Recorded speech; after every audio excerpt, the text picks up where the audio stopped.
Hello అండి, నేను మీ శిరీష బాలు. ఈరోజు ఫుల్ మకానా కర్రీ ఏ విధంగా తయారు చేసుకోవాలో చూద్దాం. చాలామంది మకానాని నేతిలో వేయించుకొని ఉప్పు కారం వేసుకొని తింటూ ఉంటారు క్రిస్పీగా.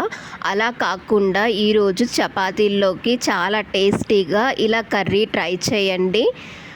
ఇది చాలా బాగుంటుంది. ఒక పెనం తీసుకొని కొంచెం నెయ్యి వేసుకొని ఇలా మకానాన్ని వేయించండి. దోరగా వేగిన తర్వాత తీసి ఒక ప్లేట్లో పెట్టుకోండి. తర్వాత కొంచెం ఆయిల్ వేసి బిర్యానీ ఆకు ఆనియన్ వేసి మగ్గించండి. ఒక టమోటో, అల్లం పేస్ట్, లవంగం, వెల్లుల్లి చెక్కను కూడా మిక్సీ చేసి పేస్ట్ చేసి ఆనియన్లో వేసేయండి.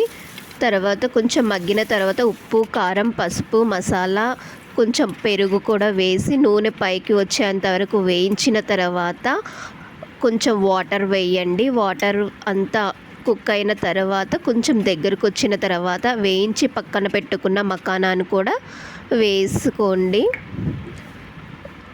ఆ గ్రేవీ మొత్తం మకానాకి అబ్జర్వ్ అయిన తర్వాత స్టవ్ ఆఫ్ చేసుకోండి. ఇంతేనండి, మకానా గ్రేవీ రెడీ. మీకు చపాతీల్లోకి ఇది సర్వ్ చేసుకుంటే చాలా టేస్టీగా ఉంటుంది.